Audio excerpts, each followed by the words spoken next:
from closed session. Anne Marie, could we get a roll call, please? Councilmember Jones. Here. Councilmember Kemp. Here. Councilmember Whalen. Here. Mayor Pro Tem Orgill. Here. Mayor Renagi. Here. And I'll lead us in the Pledge of Allegiance. Please stand.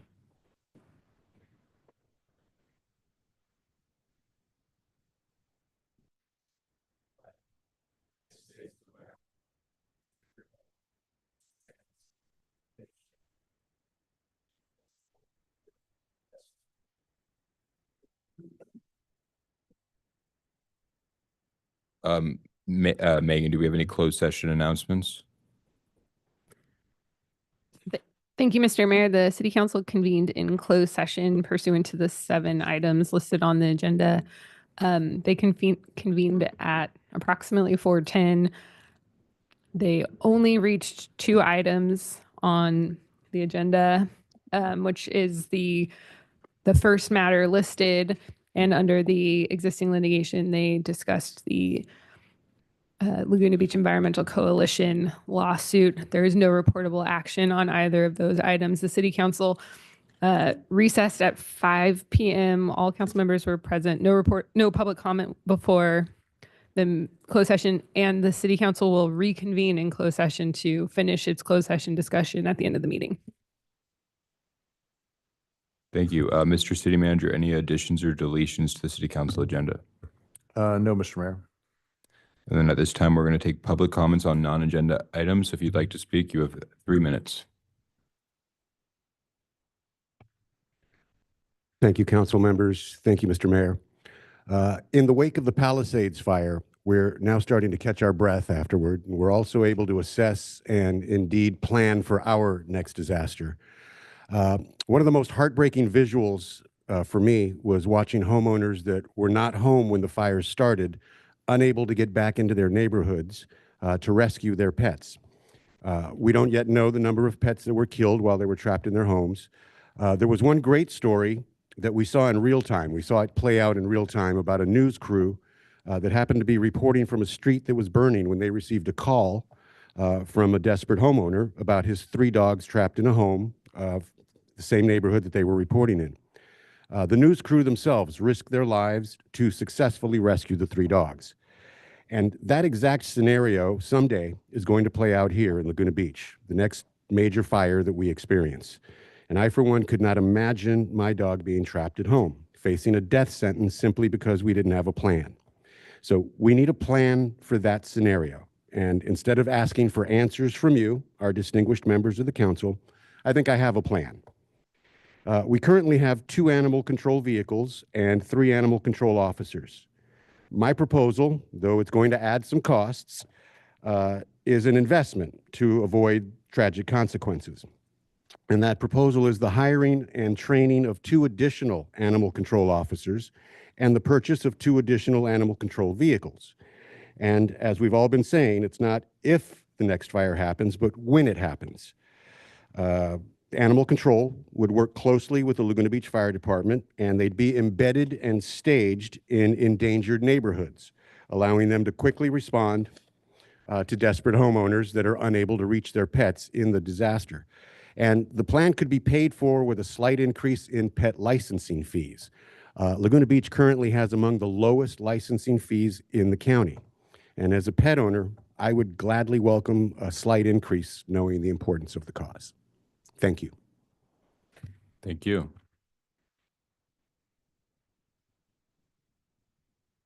Hi, my name is Karen LaGrue, and I grew up in Laguna Beach. I'm a current resident and a community volunteer. I grew up in the neighborhood of the Neighborhood Congregational Church at 340 St. Anne's Drive.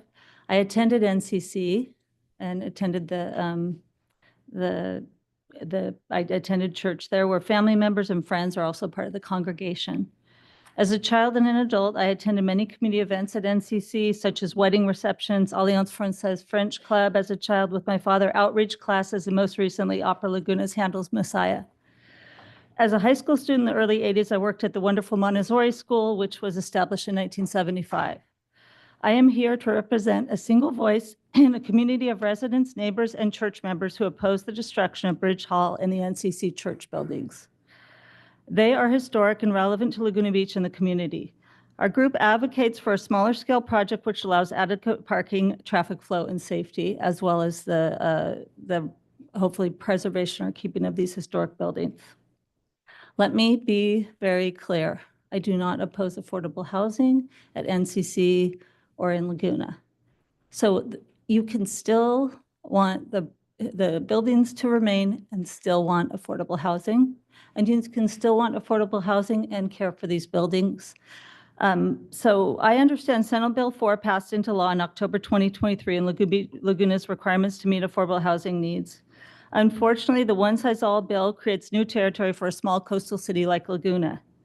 Unfortunately, the first use is removing historic buildings built by Aubrey St. Clair and Blue Rock. So this building over here is Aubrey St. Clair, the water pump on Temple Terrace. This is the architect that's important in Laguna.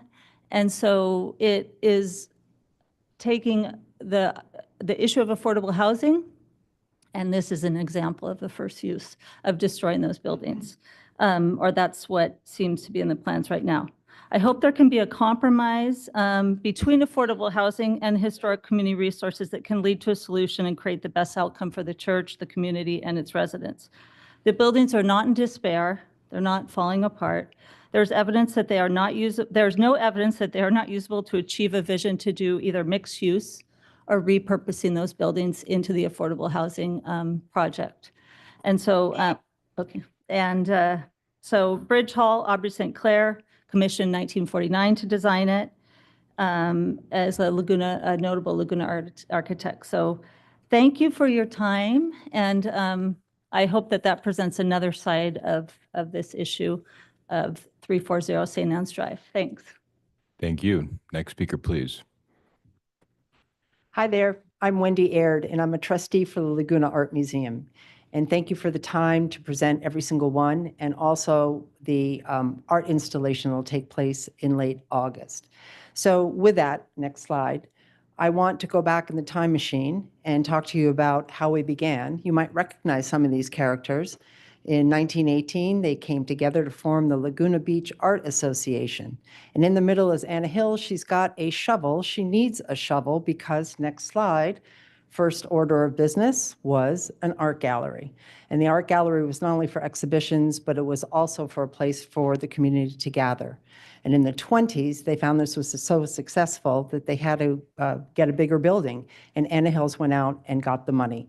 And the next building was built on the corner of Cliff and PCH, as many know. For the next 50 years, this association was successful, and in the 70s changed the name to Laguna Art Museum. In 1986, it was also expanded with significant square footage.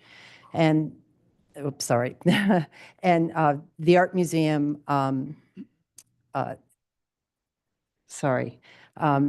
there was significant square footage, and the art museum introduced, I'm sorry, I've lost my place on this thing. So could we go to the next My slide? fault. I'm sorry. No, that's okay. You probably recognize the expansion because this is the building that we pass every single day, except for that horrible flamingo pink that was selected in the 80s. But nonetheless, the museum stands proud. And this museum continued on with some conflict, but also a lot of celebrity. Next slide. You might recognize some of these people in the beginning of the 2000s. But today, next slide, the museum stands proud. And it's 107 years old and may need a little work. So we started the Every Single One campaign back in November. We have been able to etch out a significant amount of money, but the crescendo of this particular opportunity is to go for the community art installation, and that will be at the end of April. We're going to ask everybody to come down to the museum, and for a contribution of $250 or more, we're going to give you a designated space, a paintbrush, and you get to put your name on the building. Yep, put your name on the building. And imagine if you put your name on the building and several more put their name on the building, we'll have an art installation. Next slide. So we're inviting every single one of you to come down at the end of April, put your name on the building, celebrate this great art installation that will be erected by the community. and we'll look forward to seeing everybody there. Thank you. Such a good idea. Just one footnote to that, because Wendy mentioned Anna Hills. She was also one of the original incorporators of the city in 1927. That was great. I used to get in mischief painting on buildings, but it's a whole new world. Mike Bean of Laguna Blue Belt Coalition. I am so stoked. I was out swimming 2 weeks ago in very chilly water, but it was incredibly clear. And the sea life is so abundant. And I think we should take a moment to really appreciate what we have done as a community to restore the sea life here in the last, well, it's 12 years now. So the Blue Belt submitted a petition 2023-24 to the Fish and Game Commission to extend the protection all the way to the southern boundary. When on the first go around, we were able to protect everything from Abalone Point down to Table Rock. And at the time, there wasn't support with the community of Three Arch Bay. They kind of wanted to be left alone. In the subsequent years, they got hit really hard and overfished, and they requested that they be now included. And I think you've received a number of letters over the last year from me with a copy of their letter. And of course, South Laguna Civic Association supports it, the Laguna Canyon Conservancy, Project O, and a number of individuals in town. I grew up in Northern California. You know, we went out and got tons of abalone up near Gualala. And then when I was in the military down in Imperial Beach, we would go out and get our body weight in lobster. But eventually, you know, that times a million depleted our sea life. So Laguna Beach is really important. And the reason for that is La Jolla and Palos Verdes have sea life populations, but they become isolated genetically if Laguna Beach isn't protected. And this was determined by the Science Advisory Team. The Science Advisory Team also determined that the minimum size for success of a marine protected area is 9 square miles. So guess what size our MPA is? 9 square miles. So adding the southern portion will add another square mile to get us over the minimum level and bring us closer to success for our marine protected area. The other reason for this is enforcement consistency, that it's a lot easier for visitors when they come to town to know that they're going to put the fishing pole away or fish up in Newport or fish down in Dana Point. But in Laguna Beach, we're growing the fish for the regional fisheries. So what I'm asking is that maybe one of the council members or a staff person can tune in virtually this Thursday afternoon to the Fish and Game Commission hearing. You've sent 3 letters, which we really appreciate, asking to engage. Now is the time. They want to hear from us and start the process of hopefully approving our petition for full sea life coverage. This will be our legacy for the future. This is my legacy for the community. So thank you all for all the work you've done. And I'm beeped out. Thank you. Thanks, Mike.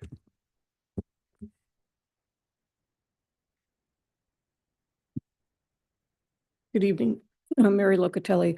I'm looking for some clarity from the council on the joint financing agreement.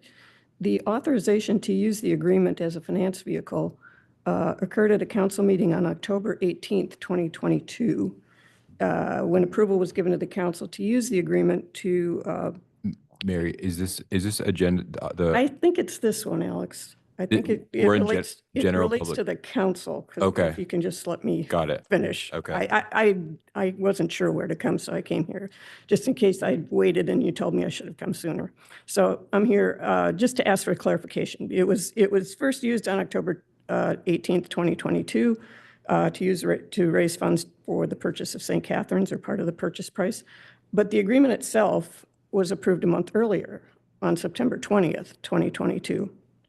And it was approved by inclusion on the consent calendar. So what the clarity I'm looking for is that it seems like a pretty extensive type of agreement to use to borrow money, and I think we can use it in the future to borrow money as well. So I would have thought that would have been on the regular business as opposed to consent. So what do we use to determine whether something gets on the consent calendar versus a regular business? So that's the question I have. It belong here or there? No, I think the way you finished it, it belongs here. So thank you for that. Okay. Thanks, Mary. Any other public speakers on non-agenda related items? Thank you. Good evening, everybody. My name is Julie Perlin-Lee, and I'm the Executive Director of Laguna Art Museum. And just a moment ago, you heard Wendy Aird, who's a trustee of the museum, talk about our community art project that we're working on, an installation. We are so excited for this opportunity to work with the community and to see our community's names added right onto our museum. It will not be in perpetuity. I just wanted to clarify that. It's a temporary project. And it is really for the beautification of our museum and the beautification of our city. So once everybody comes together in really this crescendo in this exciting way, we'll be able to celebrate for a couple of weeks and see the names there before they're painted over. And the building beautified for hopefully many, many more years to come. When the community drives by, we want you to know that your name is still there. You're still part of our museum, and we're so proud of our community, and we want our community to be so proud of us as well. So we're inviting everybody to get involved end of April, and just thank you again for your time. Have a good night. Thank you. Julie, one item maybe Wendy didn't mention, but the target for the campaign, the dollar target that we're looking for? The Every Single One campaign. Every single one. The Every Single One campaign. Our big target is $1 million. And within that $1 million, it does a lot of things for the museum. It's not just the beautification of the facade. Today, we are upgrading all of our acoustic tiles so that programming inside can be heard better, tours are better, music is better. And so it is a larger campaign for not just the beautification of the outside, but accessibility issues inside, and then the programming, really focusing on the community programs that we've been working on in the last couple of years. You're welcome. Thank you. Thank you. Okay, so we will close general public comment and bring it back to the council and staff. Dave, do you want to start us off? Sure. You Thank have you, an Mr. Mayor and council members. I wanted to do two things. One, respond a little bit to Mary's Locatelli's comments. I do think the consent calendar is used for things that are primarily non-controversial, can be usually things that, again, the council generally feels 5-0 on, but also that the regular business, though, would be things that I would think would be financial in nature, like the Laguna Beach Financing Authority. So, now it meets as a separate entity. I think I don't want to criticize what went on in the past, but I think there's a good reason why that would have been on the regular business calendar from going forward. So, but generally, the non-controversial things are on the consent calendar, and the other more noteworthy or community aware things are on the regular business calendar. But there isn't anything hard and fast, besides my opinion and when people offer their thoughts to me. Secondly, I wanted to introduce a new staff member. Sarah, if you could come up. Sarah Limones is our new emergency management coordinator. Firstly, I'm really glad Sarah's here. She comes with great recommendations from other colleagues in the emergency management field, and I just wanted you to meet her and have her say a couple comments about herself. So, Sarah. Absolutely. Thank you guys for having me. First of all, I'm just very excited to be here, be part of this team in Laguna Beach. Everyone's been so welcoming already. I come with some emergency management and disaster experience or disaster response experience. I've been doing it for over 12 years. My last 10 years, I worked for the Orange County Sheriff's Department, and I was assigned to the city of Aliso Viejo as their emergency manager. So being such close neighbors, I worked with your two previous emergency operations coordinators very closely.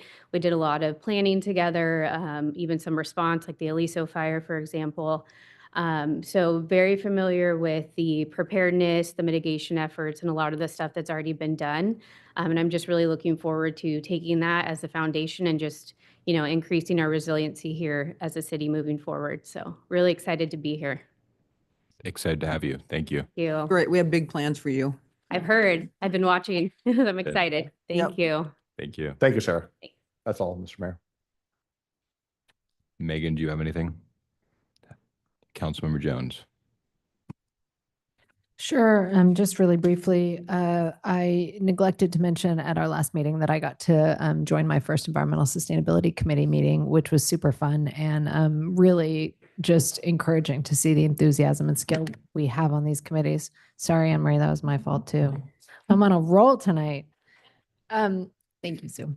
One of the cool things that we talked about, which I had never heard about, and it's so up my alley, I wanted to make sure everyone here heard about it, was the Library of Things, which is something at our local library where you can rent stuff like KitchenAid mixers or things that you might not have room for in your home, but you just want to use occasionally. So I encourage you to check it out. Super cool way to be sustainable. Then just wanted to report on a couple of meetings I had. I had a phone conversation with Joy Berry, and then got the opportunity to meet with a couple of candidates for some of our committees. Nuth, whose last name I'm blanking on, Morris, thank you, and Kalani G, who put in her application for the Environmental Sustainability Committee. Thank you. Yeah, I just had, oh, sure. Councilmember Whalen and I had our first meeting of the fire mitigation, fire safety group. And we started with making our laundry list of things we're going to do. We're going to meet every couple weeks. And I'm looking forward to working with everybody again. We have a lot to do. And we got some good recommendations from people, I think, in the community. So we'll get going on that pretty aggressively. And we'll be back with a report, I think, in April. Good. Thanks, Sue. Councilmember Whalen. Yeah, just quickly to follow on with what Sue said there. We did have a good first meeting. We've got a plan. We've got meetings, and I'll comment on a little bit about the deliverables when we get to one of the agenda item on our strategic plan stuff. But the other thing, I was very pleased and want to publicly thank, our general manager, Keith Martin from Laguna Beach County Water District, and Rick Shintaku from the South Coast Water District were both there. They're both very engaged. They're both very focused on wanting to see what they can do with respect to water systems to assist in the wildfire effort. Relative to Mary's comment on and Dave's, if I just throw in, given my background on this, I mean, in the event the financing authority were to be used in the future for debt ever, as a legal matter, it has to go on regular. So anytime, if we were to consider any debt, it would have to go as regular and actually be a public hearing. So I think that's all I had. Thank you, Mayor Pro Tem.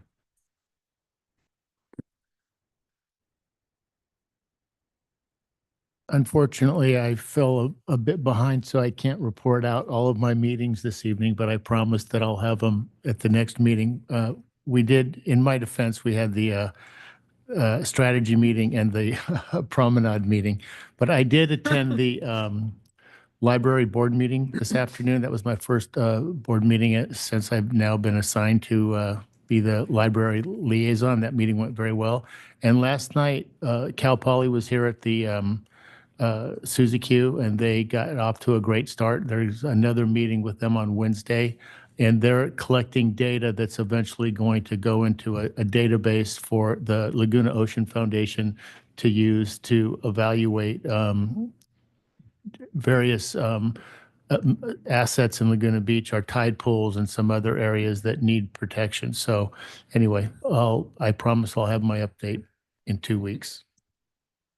We'll look forward to that. My only announcement is some good news. Sue and I brought forward Procure America, and it's a company that basically works with cities to identify cost savings, and they take a portion of the cost savings. And they've done a review of all of our Edison and SDG&E accounts, and they were able to identify $30,000 in savings on an annual basis. Next, they're going to be looking at what's next? They're going to look at banking, telephone and data, and yeah, so hopefully we can find some more savings. And I think we should have the mentality of looking for savings where we can find them. So appreciate Gavin and Erica's work on this, and hopefully we can find more savings going forward, because as costs keep going up and revenues don't always follow at that same rate. We should adopt the mentality of looking for savings because we have a lot of needs in the city. So anyway, good news there. So at this time, Mayor, oh, go ahead. no, before you adjourn, can I say something real quick? Yeah. Since I didn't go in public. I just want to note that Election Day for the special primary election is the 25th of February. This is for the 36th State Senate District. So it's quick and easy. Fill out your ballot, turn it in. You can either drop it off in the mail, you can put it in an official drop box. The one in Laguna is at the library. And vote centers will open starting on Saturday. We'll only have one in Laguna for this election, and that'll be at Lang Park. And then as far as the Environmental Sustainability Committee, we had extended that because we didn't receive enough applications. We ended up getting 11 applications. So now we have plenty, and we will do those, the council will do those interviews and appointments on the 25th. Hallie's a big draw. Good. So at this point, the city council will recess and reconvene as the Laguna Beach Finance Authority. And now we're going to reconvene as the Laguna Beach Financing Authority. Anne Marie, can I get a roll? So I'll call that the meeting of the Laguna Beach Financing Authority meeting to order. Anne Marie, can we please get a roll call? Board Member Jones. Here. Board Member Kemp. Here. Board Member Whalen. Here. Vice Chair Orgill. Here. Chair Renagi. Here. And it looks like we just have one item on consent. So is there somebody who wants to pull that item on consent? Or why don't we just take the item, because there's no point in having it. So we'll take the item. Does anyone want a staff report on this item? No? No, I did have a comment on it, though. Should I open public comment? Okay, so I'll open public comment on this item. Does anyone want to provide any public comments on this item? Seeing none, we'll bring it back to the council. Bob? Yeah, just a couple of questions, really. And this, the joint powers agreement is attached. I'm looking at page 10 of the staff report. And this deals with the officers section here that we're amending tonight, or that we're taking action with respect to tonight. So I guess my question is, I think what we're doing tonight is fine, but should we look at amending this section? I know it would get CSCDA, but we don't have a director of administrative services anymore. Maybe just a housekeeping thing. So I just throw that out there for consideration. And then section or paragraph 3 there does require, an audit and then a quarterly report describing the amount of money held by the treasurer of the authority for the board, the amount of receipts and so on and so forth. So I'm not sure. I just want to confirm that's all being done. We need to make sure it's being done. Yeah. Okay. So, Dave, if you could check on that or see what the status is on that. So that's it. I don't think I need to amend the motion. I just kind of throw it out, and maybe Megan can think about whether we should do a formal amendment. I don't think it's very hard. But I'd move the recommended action. All in favor? Aye. Aye. Okay, so now we are going to adjourn from the financing authority meeting, and then now we're going to reconvene again as the city council. And Anne Marie, can I get another roll call vote? Councilmember Jones. Here. Councilmember Kemp. Still here. Councilmember Whalen. Still here, yeah. Mayor Pro Tem Orgill. Here. Mayor Renagi. Here. Okay, so at this time, we have our consent calendar. Are there any items that anyone would like to pull from the consent calendar? I'll pull, actually, no, I have nothing on consent. I'm good. I had item 6, a quick question, just a real quick question on. So do you want to pull that? Yes, please. Okay, so we'll pull item 6. Do any members of the public want to pull anything from consent? Okay, we'll bring it back to the council. So I would make a motion that we approve items 1 through 5 on the consent calendar. Second. Mark seconds. All in favor? Wait a minute, don't we have 8 items on here? No, we have 7, 6, sorry. yeah. Yep. So you seconded, all in favor? Aye. Aye. Aye. And then, so now we'll go to item 6. Bob, do you want to ask your question? Yeah, thanks, Mayor. So I'm going to make a comment and then a request, but the comment is, and Dave and I have had this discussion before, and, this is a situation where we're piggybacking on, another cooperative purchasing program, which is fine. And I think, I'm sure it saves some time, which is good too. It's just, it's not a public bid where you're soliciting multiple bids and you're picking the low bid. You're just saying, well, I believe that this is going to result in, I forget the language, but, basically a market rate deal. And I just don't, I don't question that per se. I just don't know how to evaluate it. So I don't know whether there's any better way to demonstrate that this, for example, this Omnia, National Cooperative Purchasing Program is competitive. How do we know? I mean, somebody says it is, but maybe so that's, I'm just going to leave it at that. Is there some way we can, when we use these piggyback bids, some way we can satisfy ourselves, and maybe staff already has, and can share it with, council in the next, the next time we have this kind of thing. So that's my comment there. And the other comment is maybe a request for staff to, we've approved so much technology stuff in the last couple years, and I'm sure we have more to do in the next few years. Could we sort of get just I don't want a ton of detail, but just sort of a timeline history of here's what we've updated in the last, say, 3 years. Here's what, and here's what we're looking forward at. And here's what we've got funding set aside for on the technology stuff. That would be my request. So, Yeah, Councilmember Whalen, I appreciate both comments. The second one, the latter one, would be okay if we brought that back in our budget, show and tells. Okay. Yeah, it'd be fine. 'Cause I think that'd be great to focus for 20 minutes or so or more on IT. The first comment about procurement, I'll admit that having been out of city management for a while and then back in, it's really interesting how much more common it is to use these kinds of arrangements. So I think it's appropriate for us to ask those same questions. Are we sure we're getting the lowest costs, even if it's a couple of extra hoops? And I think we're bringing a procurement policy before you in a couple of meetings, if not next meeting, that Erica is bringing forward. And I'll make sure we have a better discussion about that, because I think it's certainly something I'm curious about too.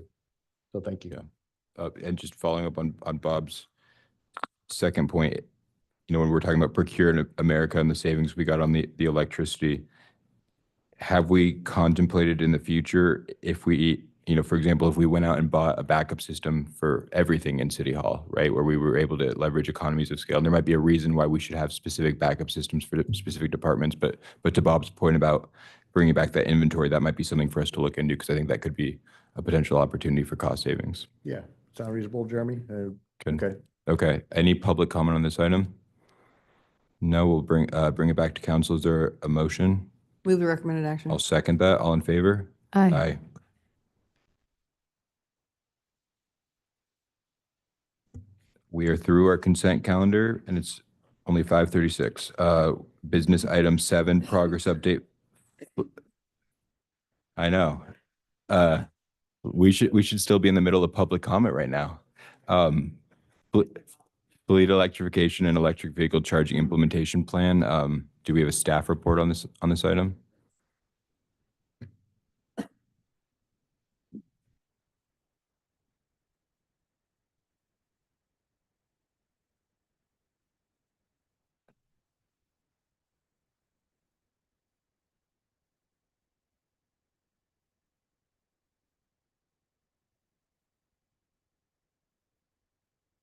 Good evening, Mayor, council members, members of the public. My name is Frank Lopez. I'm Assistant City Engineer. I'm here alongside our consultant, ICF, to provide a progress update on the fleet electrification and electric vehicle charging implementation plan. kind of a mouthful, so we'll refer to it as a fleet transition plan. So this initiative is a critical step in the city's commitment to sustainability, compliance with state mandates, and fulfilling one of the council's strategic priority initiatives. As you may recall, a study conducted a few years ago identified the city's vehicle fleet as one of the largest contributors to greenhouse gas emissions within our operations. So transitioning to zero emission vehicles over the next 15 years would significantly reduce that, if not eliminate it. With me tonight is Emma Sullivan, a program manager with ICF. She'll go ahead and provide the update for you. Thanks, Frank. Good evening, everyone. ICF has supported the city's electrification effort since 2023, and our current work really focuses on implementation, which we're here today to share. So over the next 18 to 24 months, we're proposing a plan to build out the infrastructure for the next 5 years worth of electric vehicle replacements through 2030. We're recommending that the city direct staff to issue an RFP for selection of a contractor for EV charging construction and eventually appropriate funding for the 5-year plan. The context of this work, as you can see, comes from the Advanced Clean Fleet Regulation, or ACF, which comes from the California Air Resources Board. This is a state-level regulation that is enforced with local government to increase the purchases of zero-emission vehicles, ultimately aiming for electric-only purchases by 2027. Next slide, please. We're really aiming for a holistic 5-piece plan that builds off of our previous work of feasibility to really get towards implementation right now. So we've looked at the transitioning of city fleet to electric vehicles, developing a detailed design documents for the EV charging infrastructure, and we're currently assisting the city with procurement of that charging infrastructure by developing a funding strategy and supporting workforce development. Next slide, please. When we take a step back and look at the 15-year plan of what this could look like, the acquisition plan spans from 2025 to 2039, and anywhere from 1 vehicle to 31 vehicles could be replaced on any given year, based on existing retirement schedules. This captures a total of 185 internal combustion vehicles currently operated by the city, and they're primarily hosted at 2 locations. In gray, you'll see the City Hall, and in yellow, you'll see the Courtyard. For the remainder of this presentation, we're going to focus on these 2 locations and only over the next 5-year window. Next slide, please. So when we look at the next 5 years, we're looking at around 122 vehicles recommended for electrification, coming in at a total of $12.87 million in capital costs. And I'm going to mention a couple slides or a couple costs throughout this presentation. We'll get to that one number at the end, I promise. And when we look at the chargers needed to support those 122 vehicles, there's 47 chargers that we're recommending, 16 at City Hall and 31 at Courtyard, coming out to a total of $2.87 million in capital costs for the EV charging infrastructure. Next slide, please. The third piece of this and final piece of the puzzle is the make-ready infrastructure upgrades. These are costs that capture equipment and installation that's needed to upgrade the electrical infrastructure on site to be able to accommodate the added load. It can include upgrades to panels, transformers, conduits, and meters. And if approved, the city should appropriate nearly $335,000 to support the make-ready upgrades. And up to $268,000 of this could be reimbursed through the SoCal Edison Charge Ready Transport Program, which I'll talk about on the following slides. So I mentioned kind of 3 buckets so far: electric vehicles, EV chargers, and make-ready upgrades. When we bring all that together, that gets us to a total capital cost of around $18.78 million. And you can see from this graph, that bottom section in light blue, a huge portion of that is made up by the vehicle capital costs, but the other components of the total cost of ownership are fed by lifetime fuel and maintenance costs, the infrastructure costs in yellow, and also make-ready upgrades, which are a smaller piece of that pie. Next slide, please. When comparing the cost of an electric fleet to the equivalent cost of an ICE or internal combustion fleet, that net investment to the city would be about $2.4 million of additional spending. And that's the number to really keep in your mind. Some of the takeaways here are that the electrification of trolleys, which is a part of our plan, could have a significant impact on EV costs. They make up nearly half of the vehicle capital costs while only making up 19 of the 22 vehicles. Another thing to take away is that incentives can be really impactful here. They can support up to 20 to 30% reduction, or a total of $4 million. And ultimately, we can see a long-term payback due to savings from reduced fuel costs and reduced maintenance costs by converting over to electric vehicles. So there is that kind of increase in capital, but that can also vary a lot by vehicle type. For example, electric trolleys are nearly 4 times the cost of an internal combustion trolley, but light-duty trucks, passenger vehicles are very comparable when you look at internal combustion versus electric. Next slide, please. So I did mention incentive and grant programs. There are many incentive and grant programs at the state and local level, which is great news because federal programs are unpredictable right now. The takeaway with federal programs right now is that the sooner funding is applied for, the better.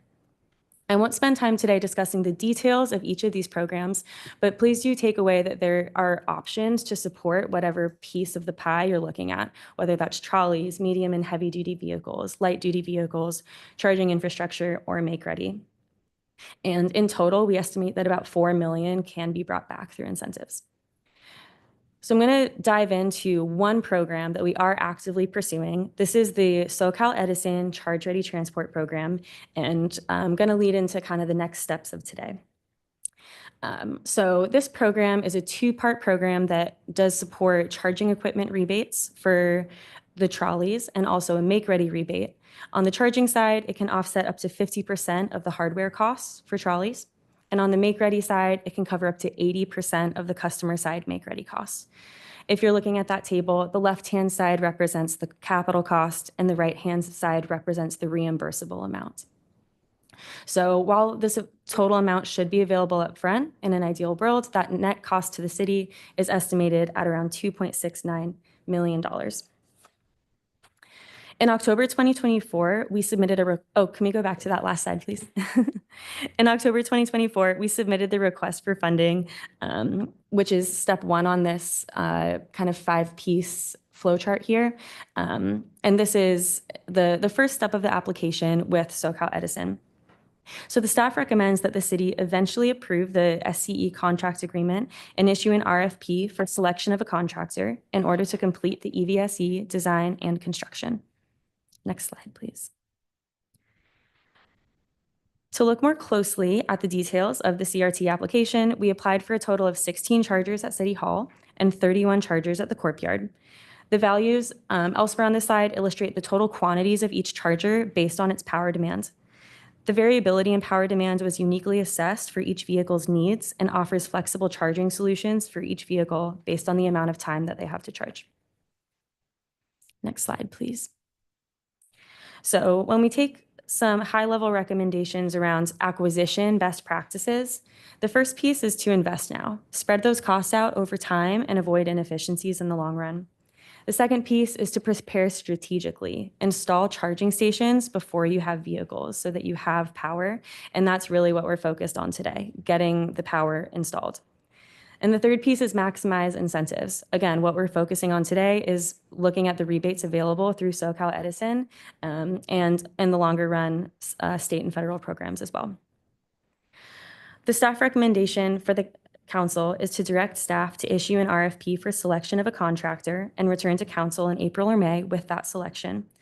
The staff also recommends potential approval of the SCE contract agreement and the appropriation of funds to implement the EV charging plan. And with that, I'm happy to take any questions. Thank you for your time. Thank you. Good presentation. So over the next 5 years, to do all this, we'd have to spend $18.78 million. Is that accurate? Not exactly. Again, the initial spend would be for the infrastructure.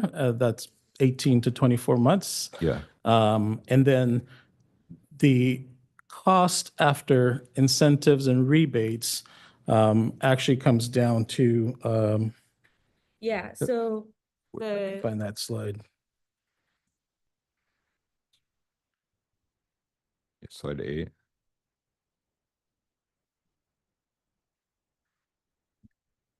think we removed the number. Yeah, so in the short term, the number that we want to be looking at is the 335,000 on the make ready side of the coin.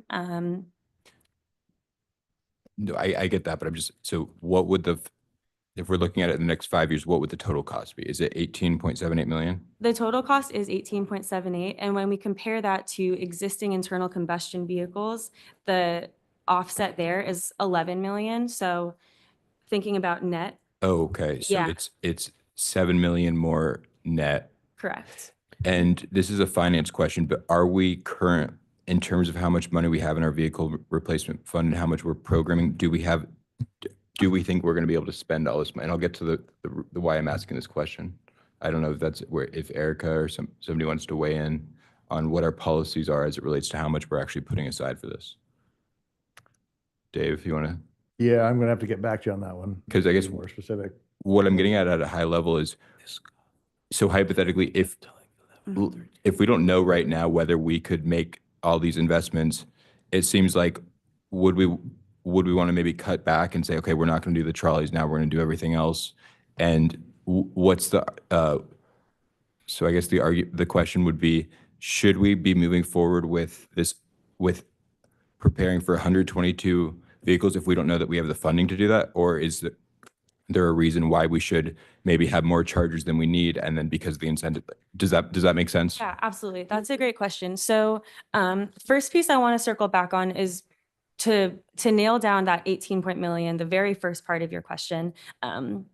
When you compare the internal combustion alternative to the electric vehicle alternative, there's about a $7 million difference. When you add $4 million of incentives into that, it's about a $2.4 million difference. So that's like the additional spending to keep in your mind. To add to your question though, about, what money is currently being set aside for vehicles, there is flexibility to alter the plan prior to signing a contract with SCE. So once a contract is signed with them to participate in the Make Ready program, the city would be obliged to purchase at least 2 vehicles within the next 18 months of that application. The chargers can be installed and the vehicles do not have to be purchased immediately. The obligation within the contract would be 2 electric vehicles. And so if we didn't do the trolleys, do you think there would be an opportunity where in the next 5 years we could actually have lower costs? Yes. So when That's you kind of what I'm interested in. look at the breakout of different buckets of vehicle types, it really comes down to mileage, and that's a really key piece. So trolleys are an interesting challenge because while they have a very high capital cost, they also get a ton of mileage, at least in the summers. And so from a fuel perspective, there's savings opportunities there. But if, for example, you were to look at just the light duty fleet, you'd see more significant cost savings there. The capital costs of those vehicles are quite equivalent to internal combustion. Medium and heavy duty is a similar story. And you also get closer to your emissions targets from that perspective as well. So we didn't do the trolleys on slide 9, where right now it has a 2.4 million in additional spending. Are you able to, at the table right here, are you able to guess what the additional spending would be, or if there'd be less spending over the next 5 years if we didn't do the trolleys? It would be a reduction of at least $6 million. Wow, that's a big deal. Yeah, if we go to slide, was it 5, I believe? Slide 5 has the capital cost breakout just for the vehicles. And you can see 19 trolleys are about $6.3 million, and 103 other vehicles are about $6.5 million. I mean, that's just assuming we stay with the current strategy with the trolleys. We might have to change our strategy. Well, because hypothetically, couldn't we just lease electric trolley? Like we could try a different approach with the trolleys and focus on because I really like the idea of moving forward with this in a way where we're actually going to be able to say to the community, look, we're saving money over the next 5 years by doing this. I think that's important. And with trolleys and technology, it just seems like, why would you put such a big investment when maybe you can lease it and mitigate your risk? I'm not disagreeing. I'd like to hear more about your perspective in the scenario that we're just talking about. So saving more than we're spending, does that involve federal grants that may be in question right now? It does. Great question. We're leaning as much as possible on state grants for, yeah, that's what our aim right now. So out of that 4 million that we've estimated in incentives, around 1 million of that is coming from federal. Okay. I think for the longer term, for the 15-year, the transit transition as well is part of the state mandates. So just we want to keep that in mind as to where we slide them to. We definitely can slide them off the first couple of years. And then we did, with the master plan, adopt a bus rollout ordinance. that was Remind part- us, the mandate applies in 2030, before 2030? I believe the mandate for the buses is 2040. Okay. That's for full transition currently. And then Michael should join us too, because we're just talking about leasing versus buying, and certainly your thoughts are welcome, Michael. I heard the word trolley, so figured I'd come up. Michael Litchie, Director of Transit and Community Services. So yeah, there is a separate mandate currently at the state for transit vehicles. And I believe it's outlined in the staff report as well, that starting in 2026, smaller transit agencies like ourselves have to begin purchasing EV replacement vehicles. Larger transit agencies already have had that regulation kick in. So hopefully I'm getting this right. And then by 2029, all of our new purchases have to be EV, according to the Innovative Clean Fleet regulation. So we are in a situation right now, we have a fleet of 25 trolleys. 4 of those are already past their useful life. And we normally would have already gone out to replace them, but we've been kind of holding off to see the results of this plan. So our tentative plan was to come back to council with a proposal to purchase 2 EV trolleys and 2 of our existing fuel type, which is liquefied propane, so that we could begin to test the EV trolleys, in real life here and see what the issues were. But to your point, Mayor, of costs, when we looked into it, and ICF helped as well in the first round of planning, there really is only one manufacturer right now who makes an electric trolley that is similar to what we operate today. There are more manufacturers who make heavy-duty electric buses, but the preference of the council at the time was to continue to operate something similar to what we have now with open air windows and that sort of thing. And there really is only one manufacturer right now who makes that technology, which I assume leads to some of the high prices that we're seeing. Just as a policy practice, is there a reason why we don't? Because I think some cities, they lease their trolleys. So like just for instead of buying the gas trolleys, could we lease natural gas trolleys going forward? So we do currently lease 8 trolleys, 8 of the 25. It's more of a lease to purchase agreement through a bank. I'm not sure in terms of the regulation, how that would apply if, for example, we went to our contract operator and asked them to purchase the vehicles. I believe the same, whether or not it was the city owning them or the contractor, that same clean fleets regulation would apply to whoever the operator was. So the contractor would be, under that same mandate. So those costs, while it may lower upfront costs, they'd be passed along through, higher operating costs. It just seems like when there's only one manufacturer of it, leasing it makes a lot of sense, because then as the market opens up and there's more competition, then we'll be able to go after those opportunities as opposed. I don't know if that's true, but just at a high level, that makes sense to me. One other piece to consider with that is to your point, the phasing in of trolleys over time. That technology will continue to improve. Costs may continue to come down. But with this, at least right now, we're looking only at building out the electrical capacity. Chargers can come and trolleys can come later, depending on the lifespan of those trolleys and when it makes sense to start purchasing. What about every city's going to be applying for state grants because everybody has to do this. And what do you think about the availability of state money?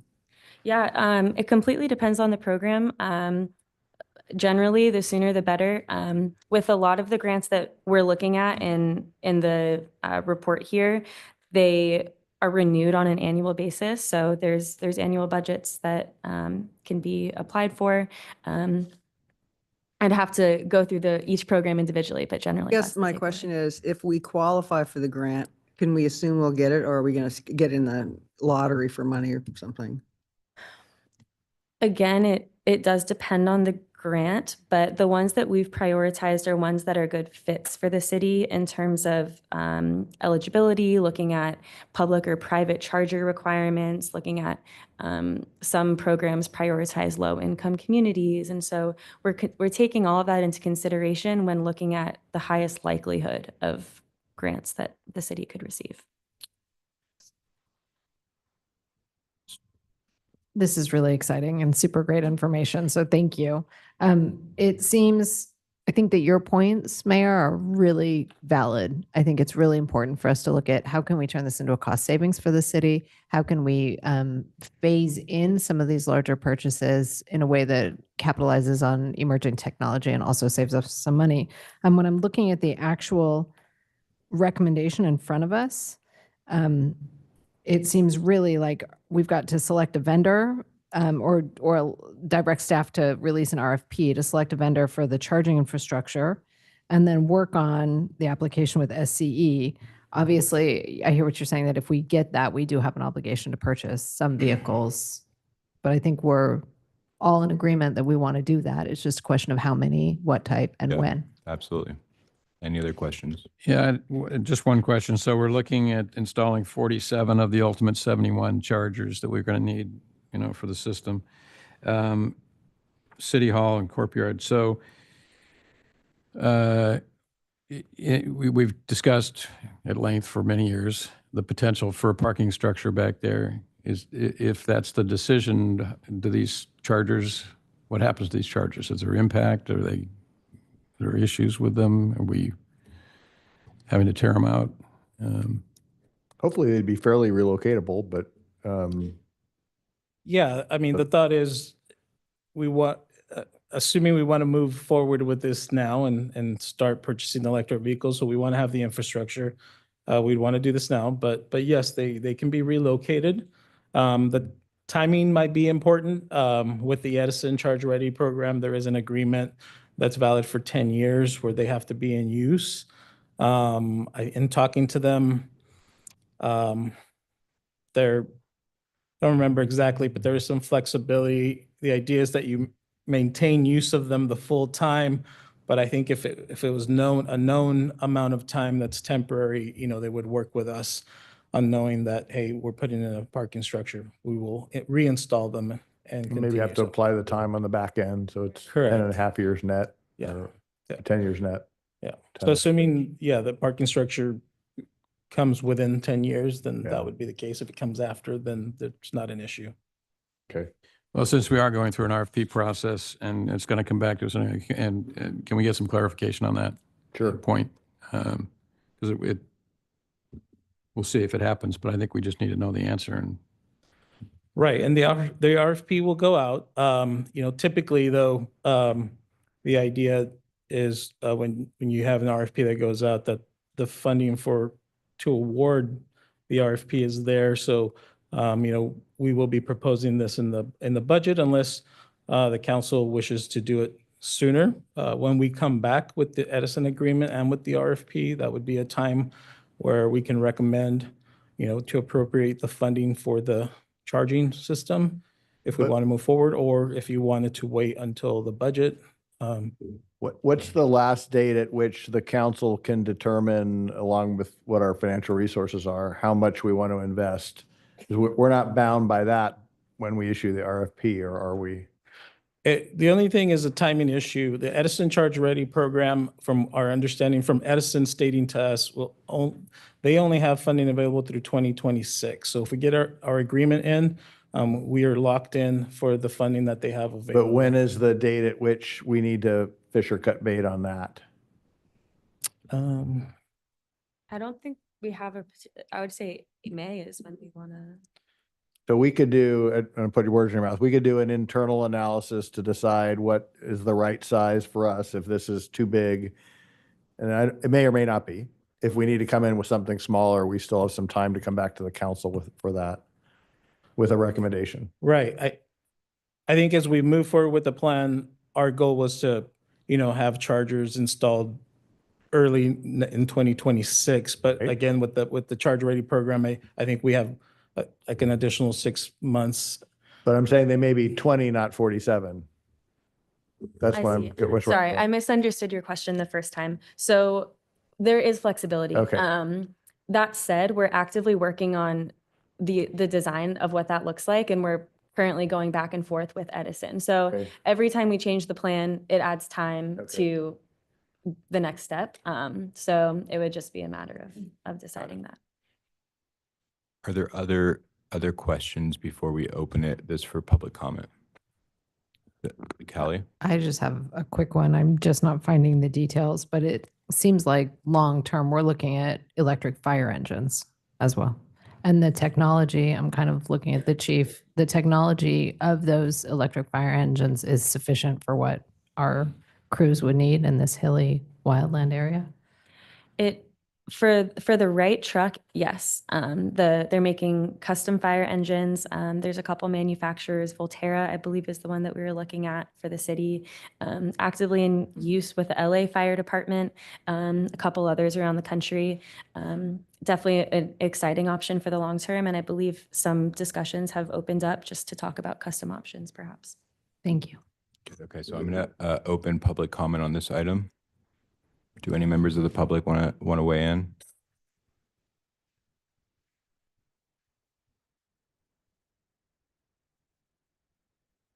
And Christoph, I just have a question, and that is, part of our city is in SDG&E. Have they explored what SDG&E might have to offer in terms of their program? Thank you. Thanks for that question. Yes, SDG&E offers a similar program to the SoCal Edison one. We're not actively pursuing that yet, but because the majority of the city vehicles are at the Courtyard and City Hall.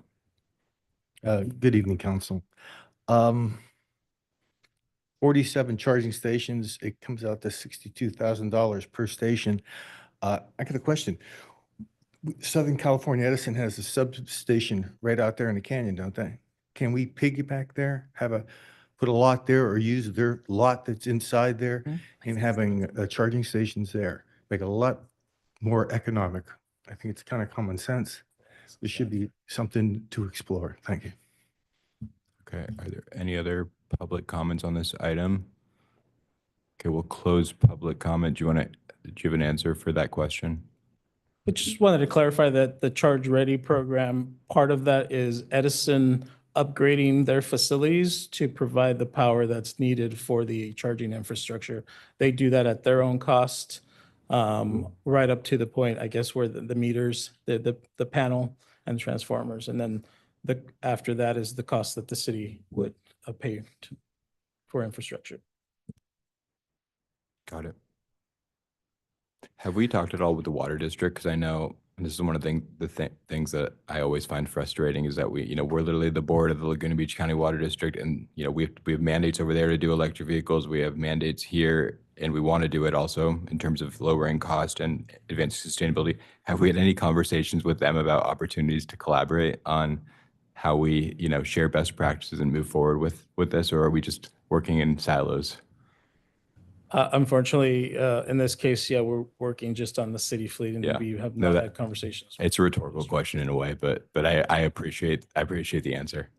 Go ahead. Is there a way that we could coordinate this with the facilities master plan consultant, just to see if there's opportunities to place some of this equipment? I'm sure there's going to be buried conduits and all kinds of infrastructure that won't be visible. And to Bob's point, he mentioned the parking structure, but there's also a potential to locate fire station number 1 next door. And it just seems like we would coordinate and see if there's any opportunities, so we don't have to rip everything out when the time comes. And that could happen. Could that happen once we award a contract to whoever wins the RFP? Those discussions could take place. Yeah, we can definitely coordinate. We probably want to coordinate as the engineering plans are being drawn up. Yeah. It is going to be like a design build project if we do. We have conducted some coordination with the microgrid. I've been working with Jeremy and coordinating because of equipment installation and space for that equipment to go. So yes, we can coordinate. Okay. Yeah. So Gavin, you'll make sure to have a meeting with them to make sure that we're not putting two things in the same place. Good. Are there other questions? Yeah, from- I did have one more question, actually for Michael, maybe. I don't know if you know off the top of your head, but I'll make the comment that, on the trolleys, and we're going to be going to electric trolleys, but maybe we're going to be leasing some others. I've always felt our trolleys are just a little too wide, right? They're just a little too big for Coast Highway. And we also heard going up the hills, you could probably use smaller vehicles to do some of that. Is any of that out there, do you think? So there are different size trolleys, and we even have a couple shorter ones. Most of the width is standard. It's more the length that can be customized. So that's always, trying to balance between, we want to, during the summer, have plenty of capacity to carry as many people as possible. But yeah, given our narrow streets and congested roadways, it definitely is a challenging place to drive a vehicle of that size. So it's something we'll look into. As far as I know, though, the width is pretty standard. It's just the length that's customizable. Okay, thank you. Other questions or comments? We do have fire station number 4 that's in South Laguna. It's under the other power. When Ann brought up the and I'm sure that we're going to include in that design the ability to install this type of equipment when the time comes. Yeah, for the individual sites, for the smaller sites, I think Emma mentioned earlier, we were really focusing on City Hall and the courtyard, but for the individual sites, it's a little bit easier to look at what electrical, they already have and if it supports it and make upgrades. So it shouldn't be an issue as. Yeah, and I need understand that. comes. And my comment was really outside of what we're talking about tonight. It was just a reminder that we should probably look at it. So we're asked to approve the RFP tonight and direct staff to continue collaborating with SCE. Funding plan, where does that fall in the, when would you anticipate a funding plan to come back? Or We can provide a funding plan. I'm just kind of, maybe staff hasn't decided yet. I mean, obviously we need a funding plan as indicated in the staff report. I don't know if we have a timeline for pulling together a funding plan. I think by April or May. Is what Right. I mean, that might be one of the things that you can give us direction on. What I do know is that, our city engineer and public works director have been looking at the CIP program, making sure that old projects that are complete are closed out and funds that are returned back to the CIP budget. That's actually returning quite a bit of money. There are some projects that I think have never been constructed and won't be that will also return some funds. So I believe there's several million coming back to the CIP budget. I'm not sure I that just I'm the spent that authorized. 4 times over. Yeah. Yeah. Money over and over. But I mean, that's one way, but Why don't we just have I'm not looking for the source for, I mean, that's fine, and that's good news, actually, but I'm just kind of inquiring about timing. I don't need it. Yeah, we should build it into the CIP update that Mark and the go. team are bringing forward the end of next month, a little bit the end of this month, but also into next month. But yeah, I really appreciate the framing today, and it helps me understand too everyone's thinking. And I think we can come back with something that is reasonable for the budget with sources. Yeah, agree. Overall, I think I agree with Hallie. It's a great report, and, it's exciting to get going on this, and we're going to get, 122? I think it's 70% of our fleet by 2030, if I'm doing the math right. So that's pretty good. Good. Okay, well, so, Bob, do you want to make a motion? I would just move the recommended action. I'll second. All in favor? Aye. Aye. Aye.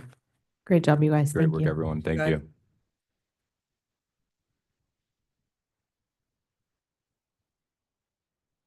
Item 8, affirming direction from the strategic planning section. Dave, are you going to start with the staff report? I wasn't going to do a staff report or a PowerPoint presentation because you did just spend a lot of time on this, but I just refer you to something I think hopefully you got yesterday, Monday, which is available for the public too, where I took the priority listings and gave some timelines to it. Not everything, because I hadn't fleshed out everything, but I fleshed out a lot. So I welcome your comments on that. We could put that up on the screen if we needed to be. And then recommendation number one is just ratifying a lot of the things that you discussed, including direction on the community pool and the ad hoc committees. And if you saw something out there that, that jumped out. And and then thirdly, the disposition of the 2024 council priority list, which almost without exception, we're continuing, either have worked on and completed. There's a couple of them I suggested a longer term deferral to. So I welcome your comments on that. I had a question before we go to the public. What's the number for funding revenue opportunities? I just had it in front of me. Revenue opportunities, sorry, they're in the colorful key initiatives. It should be down in Oh, it's 5. number 12 Sorry, or 13. you're in 13 of the 2024s. Yeah, let me get that up. Yeah. So Okay. page 8. My question there, so one of the things that I've gotten so many emails about and it's just so common sense is about paid parking in South Laguna. Yeah. Can we put a timeline of when we're going to start that process with the Coastal Commission? Because we've been talking about this since last summer. Yeah, maybe I ask Michael to join me again, because this is something that Michael's team as well as David Contreras' team need to work on, but maybe we can talk about that a little bit more specifically.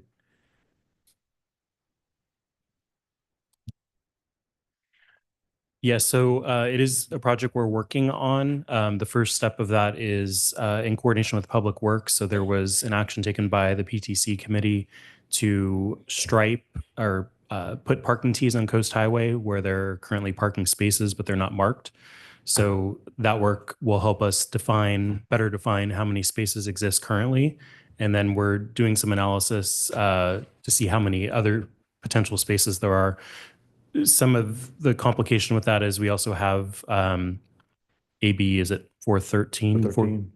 The daylighting rule about not being able to park within 20 feet of a curb that is coming into play right now. So that's going to impact how many potential paid parking spaces we could have. So we're trying to get all that information together. We have had initial conversations with the Coastal Commission about it, but I think the next step is we need to have an actual proposal of how many spaces are we talking about? Where are they? Having a map prepared.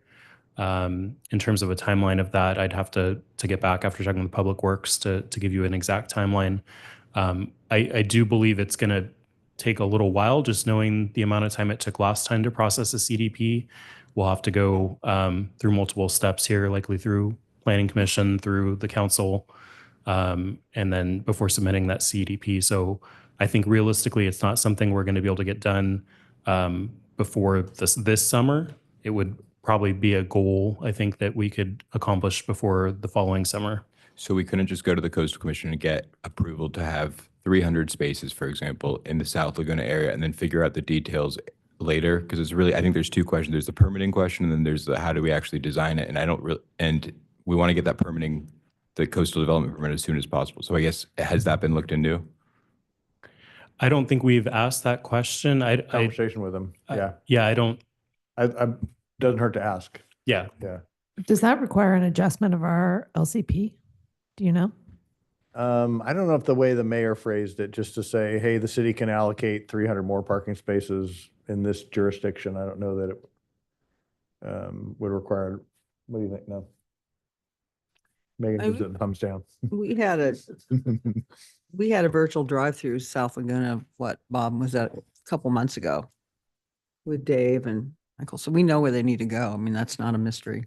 Yeah. So we're just caught in this. It's going to be a shame that we can't get any revenue from the visitors this summer. We just need to get the ball rolling with coastal. Yeah, I we feel like there's a won't way give to up do on that that yet.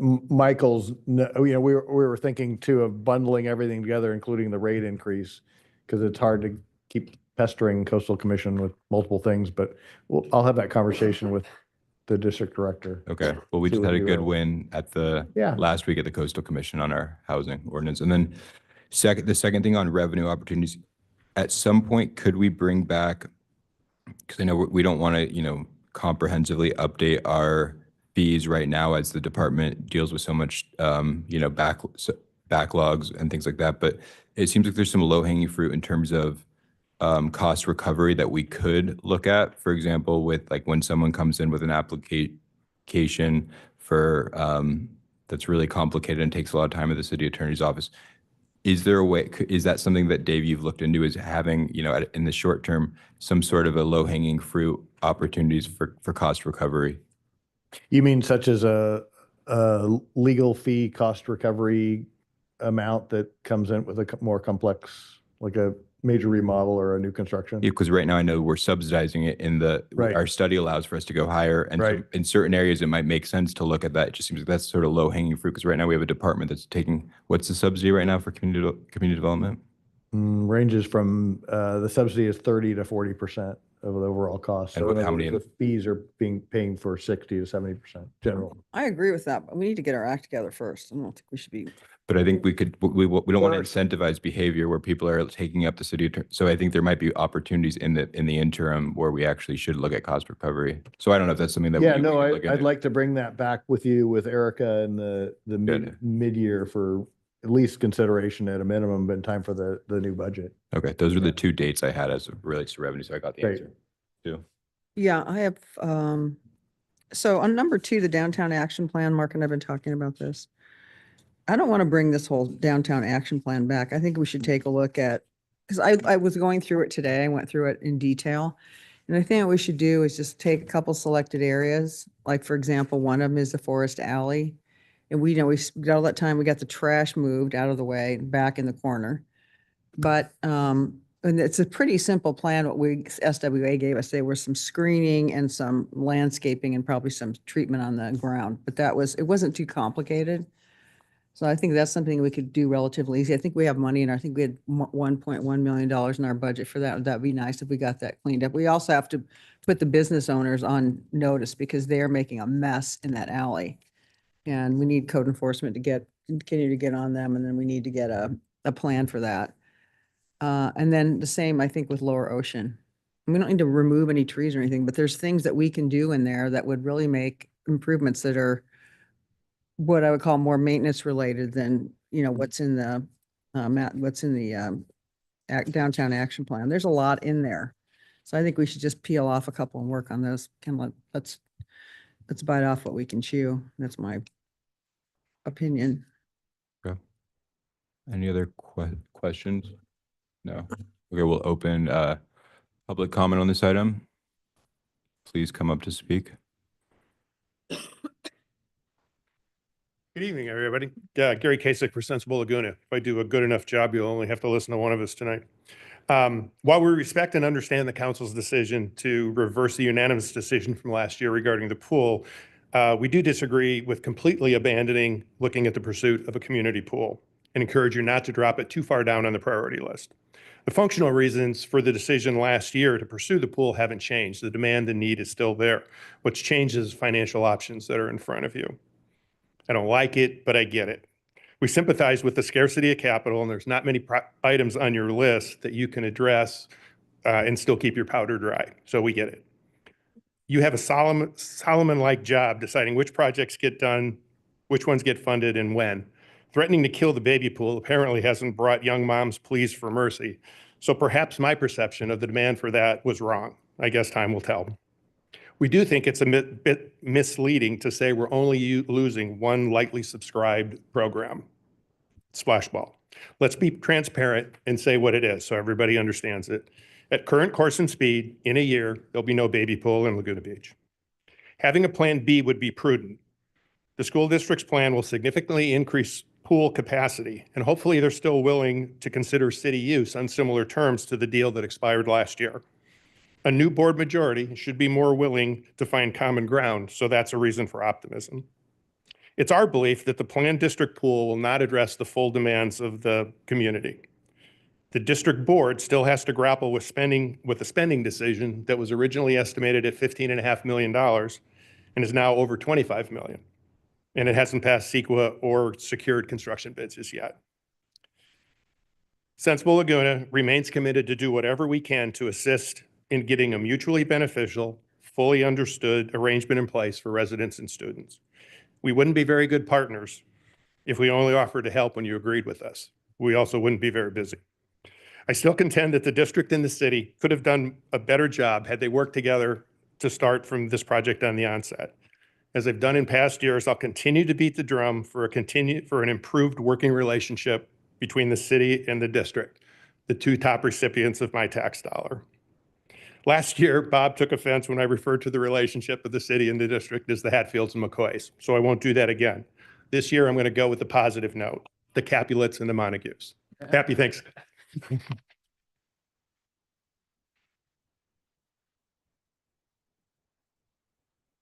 Good evening, Council. Merrill Anderson, President, Village Laguna. First of all, thank you for sharing the project's inventory. There are 60 items. That's a lot of items. And so we need to see your priorities for, sorting through these priorities. We can't afford to do everything. We have projected budget deficits, and the council is looking to raise taxes. Dave Kiff, our city manager, suggested the following priorities. First, safety. Second, sustainable community. Third, preserving culture and heritage. And fourth, city government striving for excellence. We are trusting you with our tax dollars. Please focus on safety as our top priority. And when lower priorities items are discussed, please give us the price tag so that residents can truly understand the cost and benefits of each item. Thank you. Thank you. Are there any other speakers?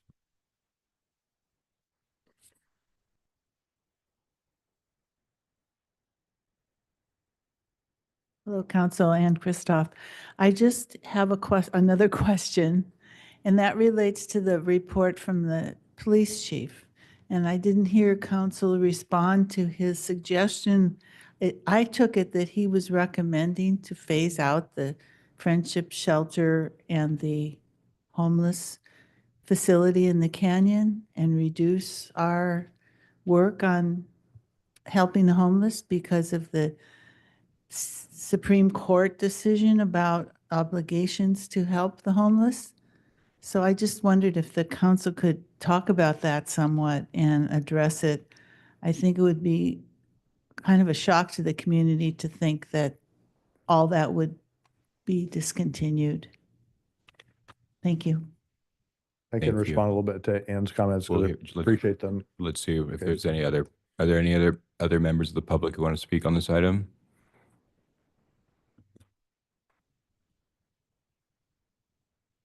Hi, I'm Laura Giummani. I'm a 24-year homeowner, taxpayer, and resident in Laguna Beach. I'm a parent of a high school senior student athlete who is a 9-year water polo player between age group and high school. She's on the LBHS swim team. She's a lifeguard at the pool in the summer. Also, she's a swim instructor in the summer and a mentor to our age group water polo players.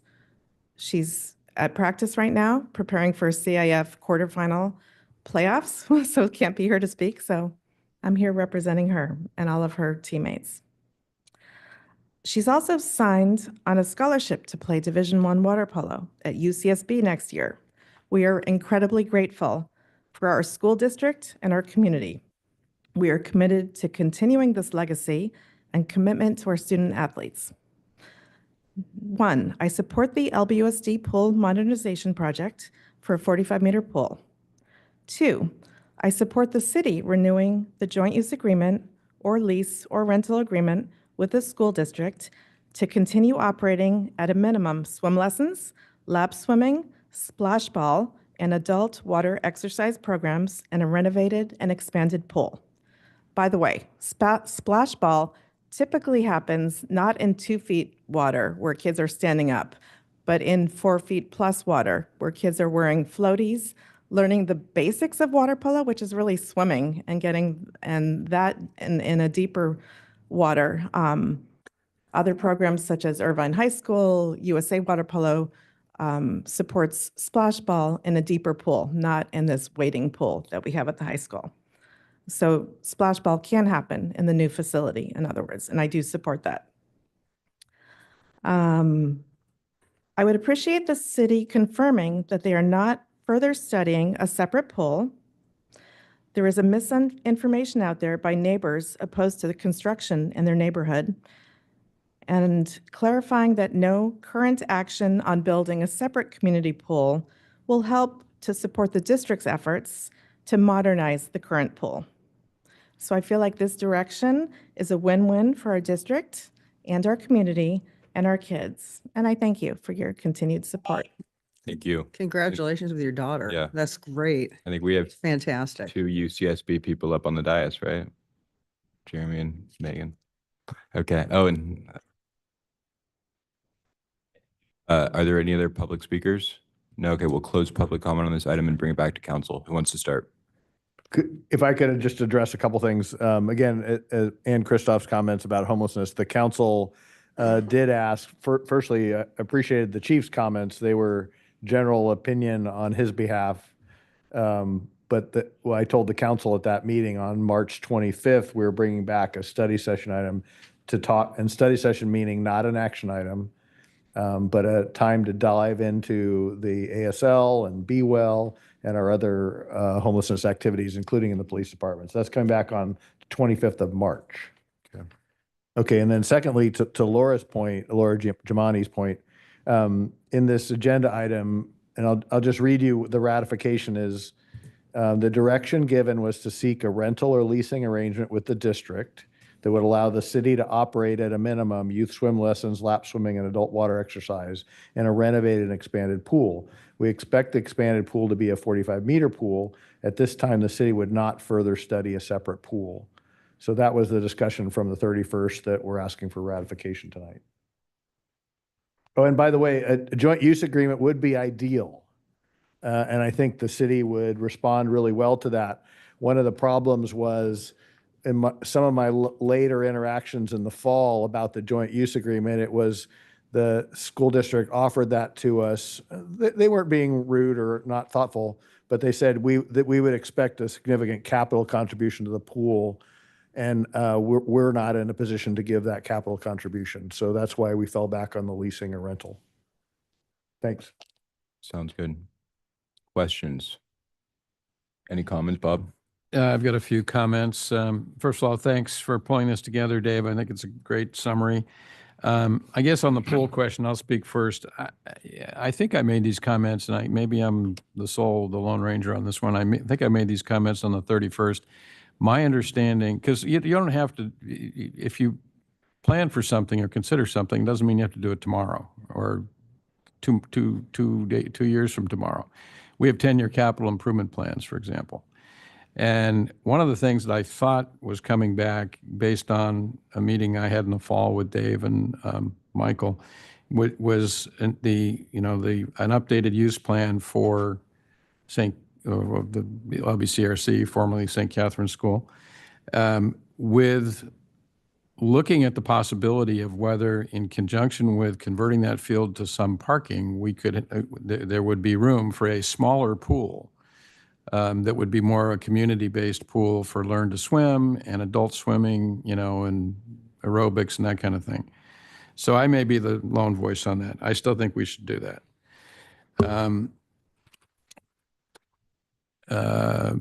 Then getting into just a couple of details for the council. So Dave has here on initiative number 1, wildfire mitigation.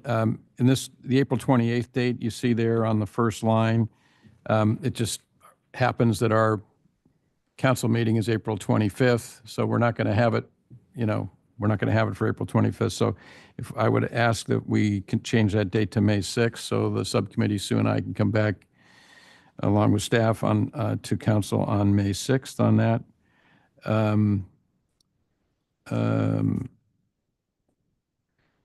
The red flag days, we'll have to figure that out through our subcommittee, but, we do have to change the parking ordinance. So we'll work that through. On initiative 2, in the bottom of page number 4 in the packet, I'd like to, I think we want to broaden that out a little bit. It says change parking code to allow 3 spaces per 1,000 outside of downtown. But this is the economic development initiative. And I think we want to, personally, I can think of a couple other examples beyond this. For example, they don't allow in lieu parking certificates outside of the downtown. Broaden this a little bit just to say change parking code, however we want to phrase it, but to outside of downtown to improve economic development or something broader. Leave it to others to wordsmith that. Question about that one? Yeah. Did we say in the strategic planning session that was going to be part of our comprehensive code update, or I think we talked about pulling that out early. We have buckets, and one of the buckets, there were multiple buckets. One was early pullouts, and that'd be something like this. And the other one you mentioned, I think, was in the canyon. Is it the height limit in the canyon? No? That sounds controversial. I know. no, let's not bring that up. Sorry, I'm Wasn't sorry, high- I'm speaking. It Yeah, might have been the way, so the height limit in the canyon is 36 feet. It might be where the height is measured from. I personally That's think it. that it should be measured from the top of floodplain. Yeah. That Yeah, could be it. because if you Something go to non-controversial. if you go to grade, you might lose 8 feet of your Yeah. 36 feet. Yeah. Yeah, so I remember this is the pulling out basically some low-hanging fruit items like changing the parking in lieu, maybe looking at CUPs for certain uses and figuring out how can we streamline processes so that we Right. can fill vacant. Is that the same That's it, understanding that you right. had? Okay. And that we would do that, prioritize that. And I like that there's a date, April 30th, so that we can get that going. Because I think there's a lot of common Yeah. sense solutions there that we shouldn't wait for the comprehensive code update. Yeah, I agree. That's good. I just had one other question, then I'll turn it over to others on council here. So on page 5, the next page, under initiative number 4, building inspection, I know that's TBD, but we did have to provide how inspection windows are, we had some comment a couple meetings ago, quite a bit of concern, I guess, on part of some of the architects in town about scheduling of building inspections being stretched out from same day to 2 days. Or is there any update on that, Dave, or is this what this is supposed to address here?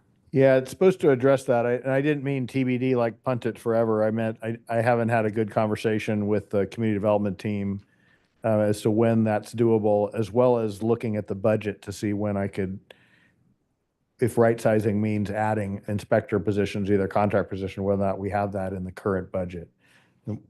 It's something we could potentially address at the mid-year update, which is coming to you, if it's cost recovered.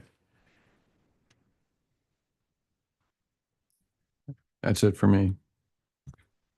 Mark, anything to add? Yeah, Dave, you and I had talked about this a bit. I just think it'd be good to flush this out. So we had on number, I believe it was 2, for the economic development issues. Earlier this afternoon, we talked about a couple of pending applications and a Yes. couple other projects that might be to be able to take advantage of some kind of expedited system, or at least walking them through. And I know Sue's, been in contact with another particular applicant as well. So right here, I believe you say that you have a couple names and it says ongoing. And I assume that, and I know that we have a meeting coming up with the chamber. So I guess I'm just throwing this out there. I'd like to see if we can't all, get together and come up with a plan to really start this sooner rather than later, to try to put together what we refer to as the retail curating, and at least a outline of an economic development plan that just kind of gives an overview of where the city's at, where the hotels are at, how they're raising the bar, some of the projects the city's working on. So this information can be disseminated to potential Yeah, I like the framing of that, the way you're putting that. We were looking at it just like what's the city going to do to be helpful, but you're framing it more as what's happening out there and the role the city has as part of that. So I'll work on that with Jeremy and Louis. Yeah, so keep in mind, the idea is to create a retail environment that complements, Right. right, What's doing elsewhere, right? yeah. I thought you, and Mark, maybe, I thought you were referring maybe, and I was trying to see it here, we sort of have incentive program for additional investment in private sector buildings, but were you talking about expediting certain projects or? Yeah, well, I don't know product? if you want to call it expediting. Right now, there's a couple of calls that have come through. I believe that you're aware of one of them. One of them was a big one for a hotel, and the other one, just some frustrations that things aren't going too smoothly. And, what can we do to get them back on track and at least get them scheduled for the next step? There are a couple of smaller applications that I'm aware of, or potential applications that I think that we could steward through the system to keep them incentivized so we don't lose them. That makes sense? Is that picked up somewhere? Yeah, I guess maybe that's under the Community Development Department. Well, I think Initiative. that's the whole message of two is we need to be a place that says yes and is helpful rather than hurtful or neutral. Especially in light of what we're seeing in downtown and other areas. So I've been working with Jeremy on that and Louis, and if you'd like to see something back, we can do that. We're just going to go and run full speed ahead, and especially helping people where we know they need help, and then a couple of forums with commercial property brokers and the business owners to try to show that we're out there and we want to help. So I need to frame that in a better plan, though. And I do realize some of these issues are going to have to be addressed through the comprehensive code update. For instance, whether or not, formula-based, stores and how we can best process those, and if we need to change any of that to allow a little bit more flexibility. So, but I guess I'm talking about if we were able to address some of these applications immediately, I think that there are things that we can do to help incentivize and keep them interested in coming into the city. Yeah, and particularly these projects that are strategic for our town, that we would benefit, we'd really benefit from having them come in here. I think those are the ones that are going to need the most focus. One thing I noticed too is, on our commercial maintenance ordinance, I'm starting to see a little maintenance work. Yeah. Yeah, which is Yeah, good. the letters are going out. Yeah, which is good. Yeah. Let's put a finer point on that. Would you like to see something back as the rudimentary plan, or should we both go forward and bring something back to you at the same time? Say, this is what we're doing. Because I think it's in my head, but that doesn't help everybody else. Or I could also work with the ad hoc committee on the zoning code update on that, which is what, Mark and Bob? Well, I have some thoughts on that as well. I think that we need to make sure that the consultants completely understand what our objective is. And I think we have a meeting set up on Yeah, that. Yeah. right. Coming up, right?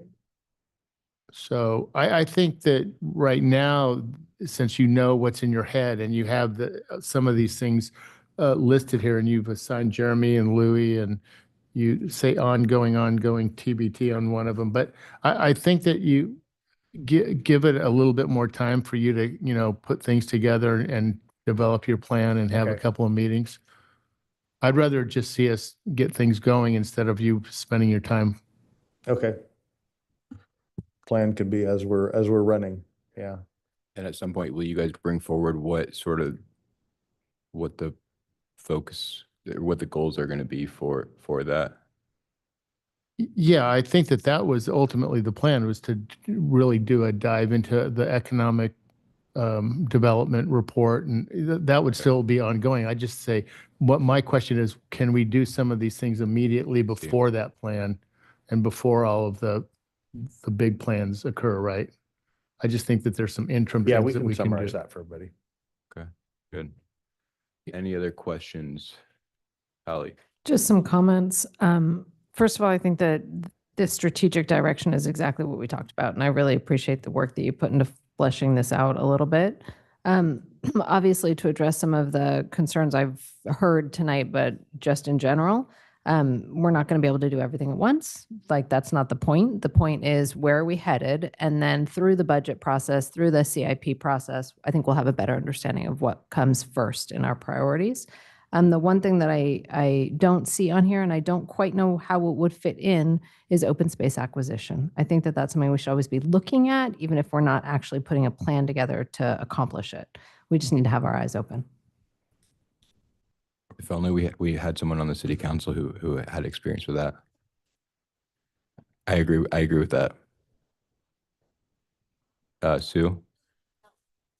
No, so I agree with, I think this really puts us in the direction of being able to focus on what our key priorities are and actually implement them, as opposed to sort of being on what sometimes feels like a hamster wheel of planning and studying.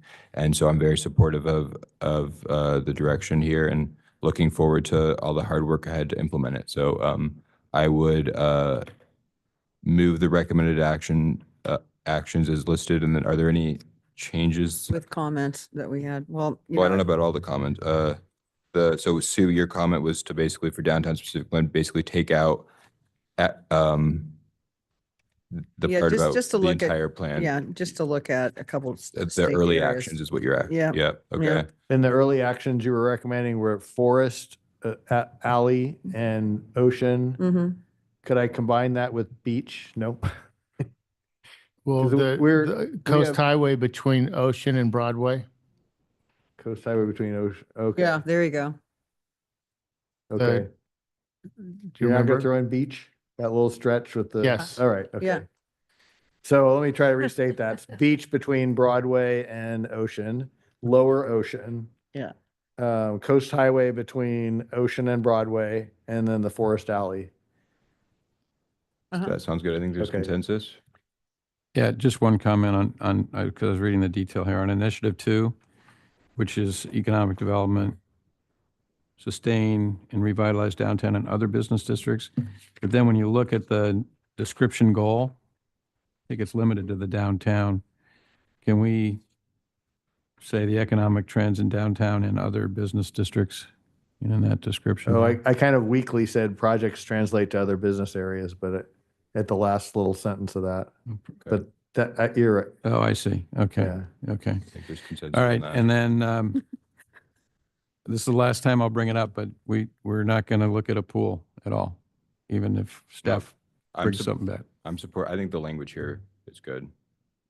I'd like to, and at some point look at a pool. I don't think we have the resources right now.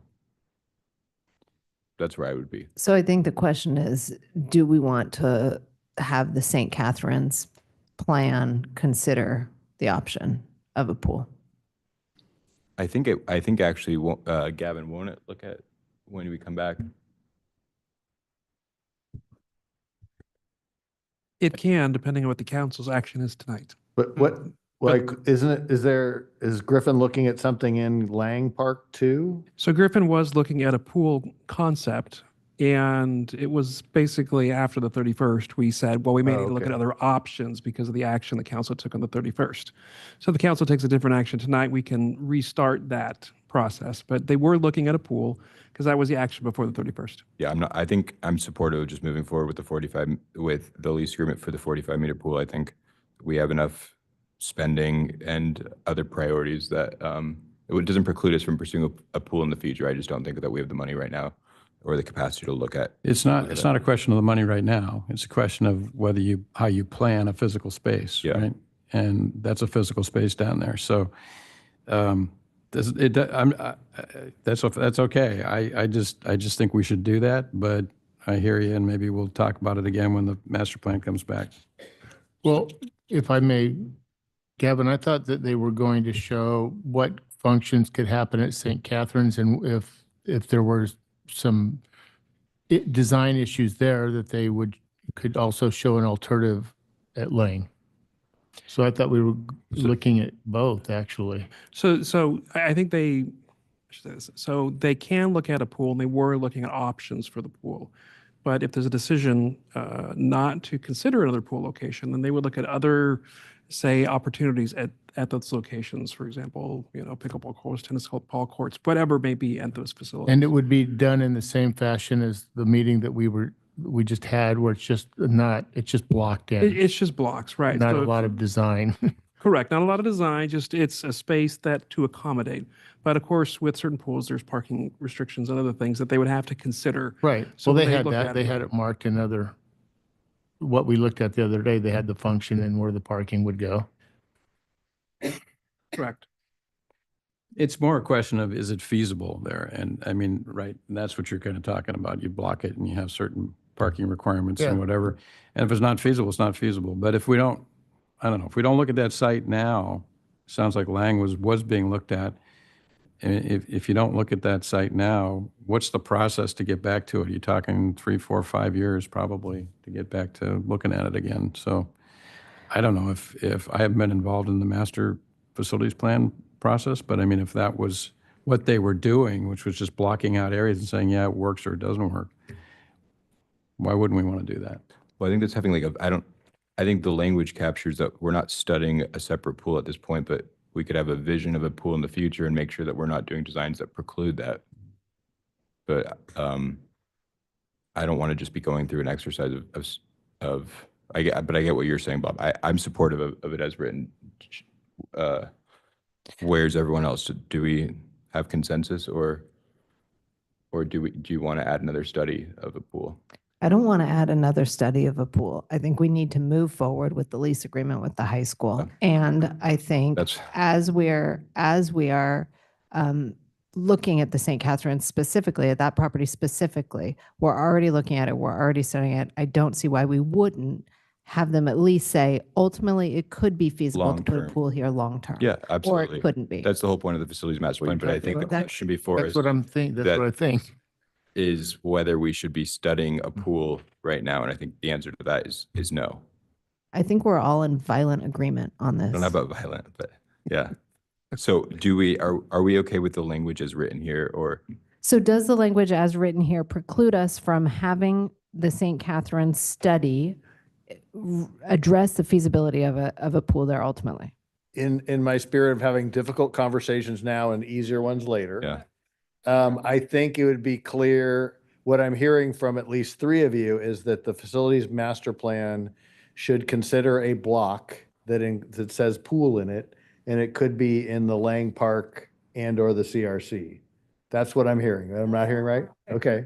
I All just, right. So let's be more clear. That's my opinion. I mean, look, we have 2 really big priorities. One is public safety Yep. with all this fire stuff we got. We're going to spend a lot of money on that. And 2 is getting our economy going because we're going in the wrong direction. So you need to invest in our downtown. yeah. That to me is where the preponderance of the money, all this other I stuff agree. that we have on our list that agree we with need to that. spend money. But I personally don't think we should spend time studying I- things that we're not going to do. I agree with that.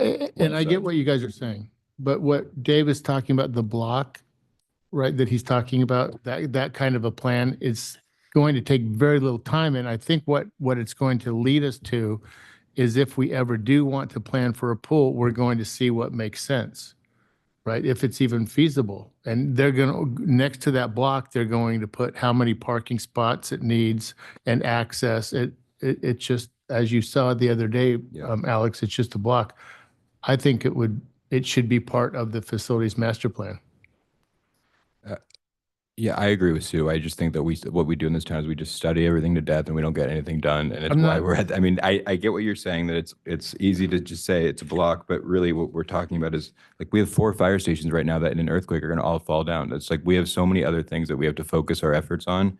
And so I don't think that what we're saying is that we're precluding any analysis of it in the future. But I think the question before us is whether we want to be spending time studying it, which a block, when you have, for me, the answer is no. It sounds like, Sue, you're on the same page. So Dave responds to 3. So I don't know where else, Well, where everyone else is. It sounds to me, and maybe this is a question for Gavin or Mark or you, Alex, because you've been in the process. It sounds like Griffin has done a large part of this work already, and you're going to just say, throw it out, rip those pages out, throw them away. I don't support doing a pool today, tomorrow, next year, the year after, because we're not going to be able to afford it. We know that.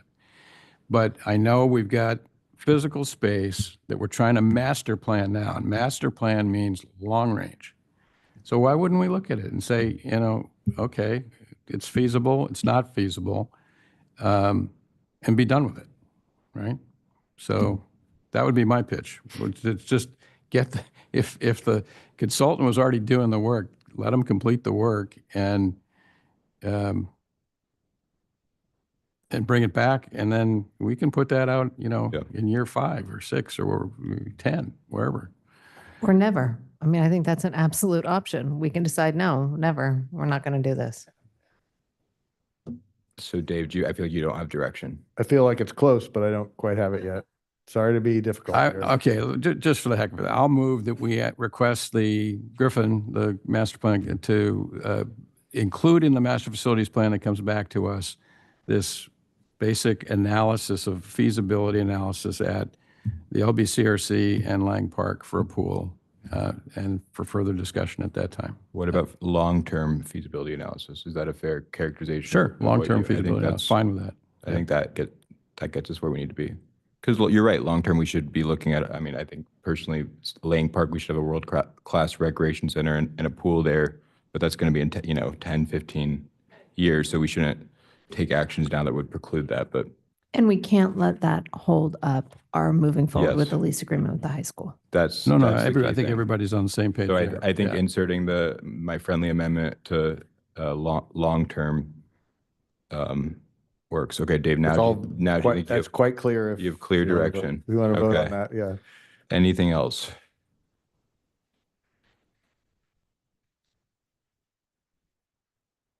Okay, so then I would, I made a motion with the recommendations that we just discussed. Is there a second on that? Second. Bob seconds. All in favor? Aye. Aye. Thank you. Okay, so now we're gonna adjourn back into closed session and are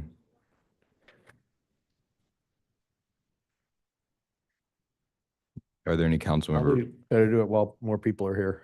Yeah, so are there any council member requested items?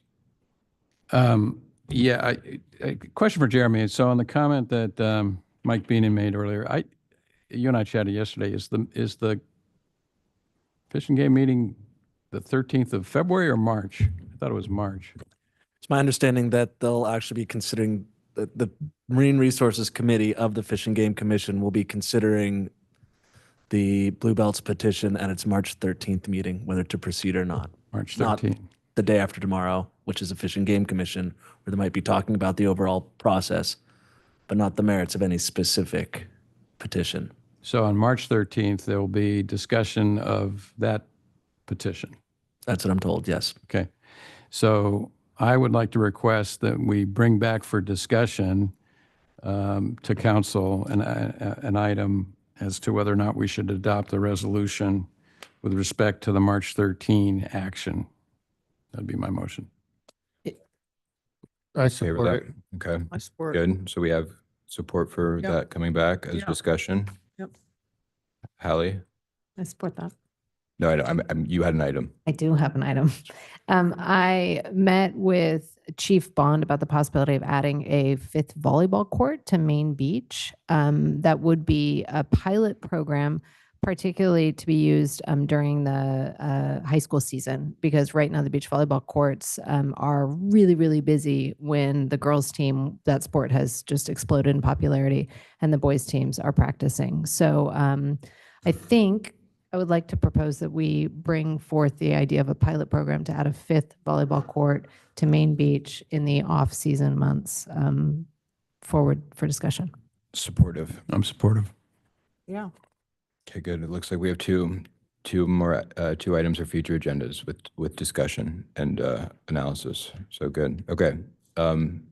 Sue? Nope. Okay. We adjourned until. Yeah, we're gonna adjourn into closed session.